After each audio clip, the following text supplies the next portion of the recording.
শক্তি ফাউন্ডেশনে অষ্টম শ্রেণী পাশে ১৩,৫০০ টাকা বেতনে সিকিউরিটি গার্ডের নিয়োগ বিজ্ঞপ্তি প্রকাশ করেছে। আসসালামু আলাইকুম ভিউয়ার্স, নতুন একটি চাকরির খবরে আপনাদের সবাইকে স্বাগতম।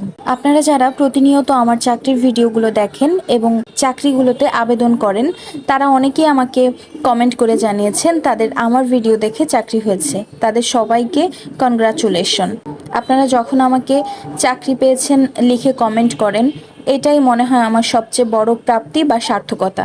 তাছাড়া আপনারা যারা প্রতিনিয়ত চাকরির ভিডিওগুলো পেতে চান, তারা আমার চ্যানেলটিকে সাবস্ক্রাইব করে আমার সাথে থাকবেন, যাতে করে আমি ভিডিও আপলোড করার সাথে সাথে আপনাদের কাছে ভিডিওগুলো চলে যায় এবং আপনারা সঠিক সময়ে আবেদন করতে পারেন। কথা না বাড়িয়ে বিস্তারিত ভিডিও প্রসঙ্গে চলে যাচ্ছি। প্রথমেই দেওয়া আছে প্রতিষ্ঠানের নাম শক্তি ফাউন্ডেশন ফর ডিসঅ্যাডভান্টেজ ওমেন, পদের নাম সিকিউরিটি গার্ড এবং এই চাকরিতে আবেদন করার শেষ তারিখ ২ এপ্রিল ২০২৫ পর্যন্ত। তাই আপনারা এই ভিডিওটি দেখার সঙ্গে সঙ্গে আবেদনটি করে ফেলবেন। পরবর্তীতে চাকরির সারসংক্ষেপে বলা হয়েছে খালি পদের সংখ্যা ৯টি এবং সর্বোচ্চ বেতন বা মাসিক বেতন ১৩,৫০০ টাকা। তারপরেই বলা হয়েছে প্রয়োজনীয় বিষয়সমূহের মধ্যে রয়েছে সবার প্রথমেই শিক্ষাগত যোগ্যতা। আপনি এখানে অষ্টম শ্রেণী পাশ হলেই আবেদন করতে পারবেন। অভিজ্ঞতা চেয়েছে ২ থেকে ৩ বছরের। শিল্পক্ষেত্র, এনজিও। অতিরিক্ত প্রয়োজনীয় বিষয়সমূহের মধ্যে রয়েছে বয়স ২০ থেকে ৩৫ বছর হতে হবে এবং আপনি যদি এই চাকরিটি পেয়ে যান তাহলে আপনাকে যে সকল দায়িত্ব পালন করতে হবে সেগুলো হলো নির্ধারিত সময়ের পূর্বে প্রতিষ্ঠানে প্রবেশ করতে হবে, ফেস এবং ফিঙ্গার পাঞ্চ করে হাজিরা নিশ্চিত করতে হবে এবং একইভাবে কর্মঘণ্টা শেষে ফেস পাঞ্চ করে বাহিরে যাওয়ার সময় নিশ্চিত করতে হবে। প্রতিষ্ঠানের অভ্যন্তরে এবং বাইরের শৃঙ্খলা ও নিরাপত্তার কাজ বজায় রাখতে হবে। নিরাপত্তা বিভাগের জন্য নির্ধারিত পোশাক পরিচ্ছদ, বুট, ক্যাপ, নেম প্লেট, পরিচয়পত্র, নিরাপত্তা সরঞ্জামাদি ইত্যাদি পরিধান করে দায়িত্ব পালন করতে হবে। ব্যক্তিগত পরিষ্কার পরিচ্ছন্নতা এবং শৃঙ্খলা বজায় রাখার লক্ষ্যে চুল দাড়ি কাটা ও বুট পরিষ্কার করা, পরিহিত ইউনিফর্ম পরিষ্কার করা রাখতে হবে। প্রতিষ্ঠানের সার্বিক নিরাপত্তা নিশ্চিত করার জন্য কর্মঘণ্টা শেষে অন্য গার্ড পোস্টে আসার পরে পোস্ট ত্যাগ করতে হবে।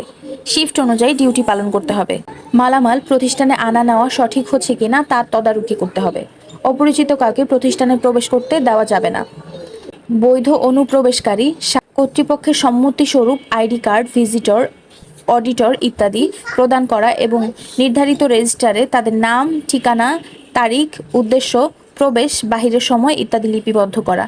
গেট পাস ছাড়া কোনো মালামাল গেটের বাইরে যেতে না দেওয়া এবং প্রতিষ্ঠানের ভিতরে কোনো মালামাল প্রবেশের পূর্বে চালান এবং অন্যান্য কাগজপত্র ভালোভাবে চেক করা। স্বাভাবিক দৈনন্দিন কাজকর্ম বহির্ভূত কোনো অস্বাভাবিক পরিস্থিতি, দাঙ্গা হাঙ্গামা, হইচই, দুর্ঘটনা ইত্যাদি বিষয় দৃষ্টিগোচর তাৎক্ষণিকভাবে সিকিউরিটি সুপারভাইজারকে অবহিত করতে হবে। বাহির থেকে আসা মালামাল চেক এবং গেটে লিপিবদ্ধ করা ছাড়া প্রতিষ্ঠানের অভ্যন্তরে প্রবেশ করানো যাবে না।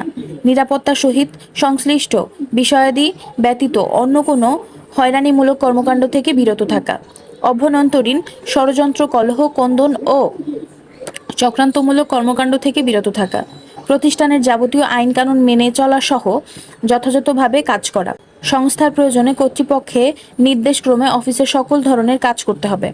সুযোগ সুবিধার মধ্যে রয়েছে মোবাইল বিল দেওয়া হবে, ওভারটাইম অ্যালাউন্স দেওয়া হবে, বেতন পর্যালোচনা বার্ষিক, লাঞ্চ সুবিধা অর্ধেক ভর্তুকি, উৎসব ভাতা ৩টি।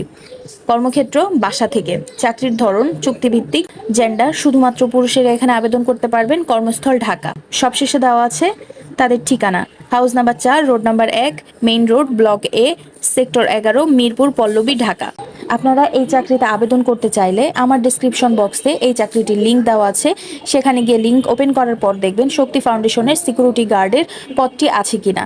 যদি থাকে আপনারা আপনাদের নিজেদের বিডি জবসের অ্যাকাউন্ট লগ ইন করে আবেদনটি করে ফেলবেন। আর যাদের বিডি জবসের অ্যাকাউন্ট নেই তারা আমার ডেসক্রিপশন বক্সে কিভাবে সহজ উপায়ে মোবাইল দিয়ে বিডি জবসের অ্যাকাউন্ট তৈরি করবেন তার উপর একটি ভিডিও আপলোড করা আছে।